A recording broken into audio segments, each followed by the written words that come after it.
The first myth states that an object always moves in the direction of the force exerted on it. Let's test it out.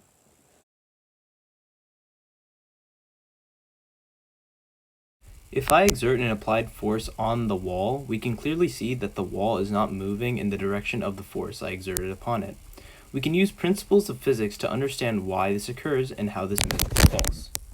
If we take a look at the free body diagram, we can clearly see in the x component that the force of static friction and applied friction are equal to each other.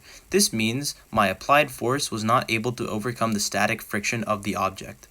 The free body diagram shows that the forces are balanced, and as a result, the object is not moving in the direction of the applied force exerted upon it.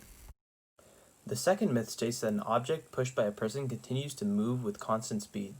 Let's put it to the test. If I push this toy car, then according to this myth, it should continue to move at a constant speed. We can clearly see that it did not continue to move with constant speed. We can look at the free body diagram to see why this occurs and how this myth is also false. This free body diagram shows the snapshot of when my hand left the car and the car was still in motion. In the y component, the forces acting upon the object are the normal and gravitational force, which, since they are equal, cancel each other out. In the x component, we have the force of kinetic friction. The system is unbalanced, and as a result, there will be an acceleration on the object.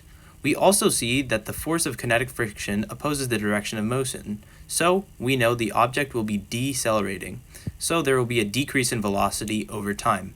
As a result, this shows that an object pushed by a person does not continue to move with a constant speed. The final myth states that an object always changes its motion if there is a force exerted on it by another object. Let's put it to the test. We can test this by having this ball exert a force on this shoebox and see if the box changes its motion.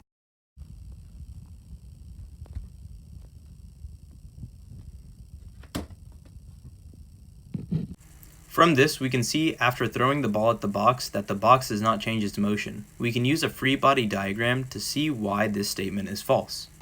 The box is at rest in the beginning of the experiment because the normal force and gravitational force were balanced. As soon as the ball touched the box, there was an applied force on the box. However, the applied force was not greater than the force of static friction, and as a result, the box did not change its motion and after a force exerted on it by another object, proving that this statement is indeed false.